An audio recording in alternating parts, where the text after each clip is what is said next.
Assalamualaikum warahmatullahi wabarakatuh. Sampurasun, semangat pagi Indonesia. Hari ini kita akan mempelajari tentang teks editorial.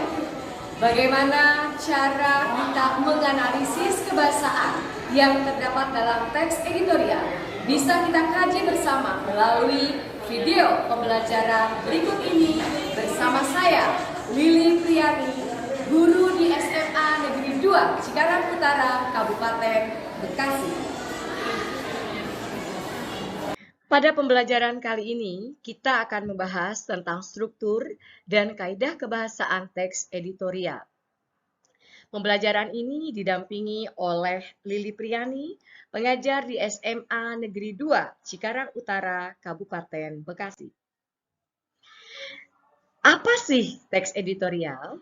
Teks editorial adalah artikel utama di dalam surat kabar yang ditulis oleh redaktur koran, berisikan pandangan dan pendapat redaksi terhadap suatu peristiwa aktual yang sedang menjadi sorotan, fenomena, dan kontroversial.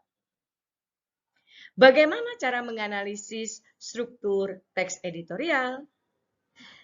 Kita lakukan dengan pengenalan isu atau tesis. Pengenalan isu atau tesis merupakan bagian pendahuluan dalam teks editorial. Fungsinya untuk mengenalkan isu atau permasalahan yang akan dibahas dalam bagian berikutnya. Pada bagian ini disajikan peristiwa, persoalan faktual, fenomena, dan kontroversial.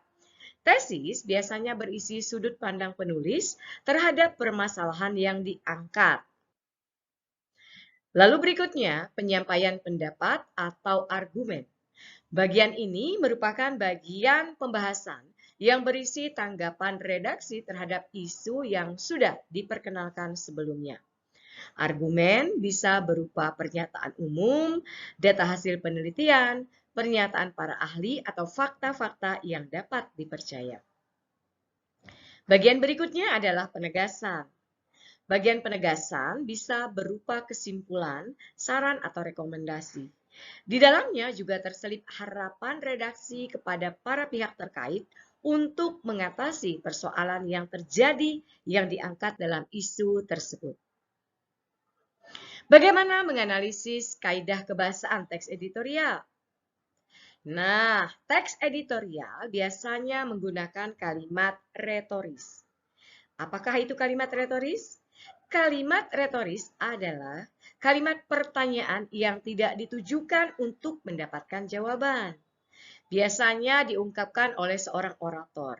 Pertanyaan-pertanyaan tersebut dimaksudkan agar pembaca merenungkan masalah yang dipertanyakan, sehingga tergugah untuk berbuat sesuatu atau minimal melakukan perubahan seperti pandangan terhadap isu yang dibahas. Contoh kalimat retoris. Benarkah pemerintah tidak tahu atau tidak diberitahu mengenai rencana Pertamina menaikkan harga LPG? Atau contoh lain, bukankah kamu merasa rugi ketika guru tidak masuk ke kelas? Kedua, bisa menggunakan kata populer. Nah, menggunakan kata-kata populer sehingga mudah bagi halayak untuk mencernanya. Tujuannya adalah agar pembaca tetap merasa rileks meskipun mereka sedang membaca masalah yang serius.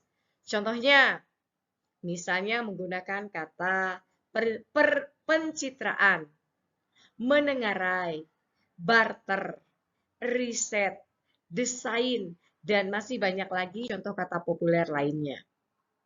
Setelah itu, kita juga bisa menggunakan kata ganti penunjuk. Nah, kata ganti penunjuk ini yang merujuk pada waktu, tempat, peristiwa, atau hal lainnya yang menjadi fokus ulasan. Pada bagian ini bisa menggunakan penunjuk tempat, misalnya sini, sana, di sini, di situ, di sana, atau penunjuk hal, misalnya begini atau begitu. Nah, bagaimana contoh penggunaan kata ganti penunjuk? Misalnya pada kalimat berikut ini. Sungguh, kenaikan harga itu merupakan kado yang tidak simpatik, tidak bijak dan tidak logis. Atau contoh lain, berdasarkan simpulan rapat itu, Presiden kemudian membuat keputusan harga LPG 12 kg yang diumumkan pada hari Minggu kemarin. Lalu selanjutnya bisa menggunakan konjungsi kausalitas. Konjungsi kausalitas itu misalnya sebab akibat, seperti kata sebab, karena, oleh sebab itu, oleh karena itu, jika, sehingga, dan masih banyak lagi lainnya.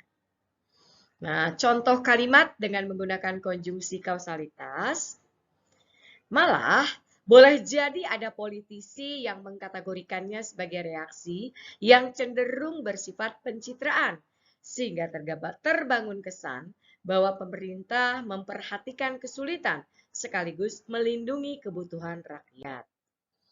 Demikian pembahasan kita hari ini, semoga bisa dipahami. Demikianlah pembelajaran kali ini. Semoga yang kita kaji bersama bisa dipahami demi meningkatkan penguasaan keterampilan pembelajaran bahasa Indonesia. Mari bergerak bersama mengkaji segala ilmu yang terpapar di semesta. Wassalamualaikum warahmatullahi wabarakatuh. Jabar juara.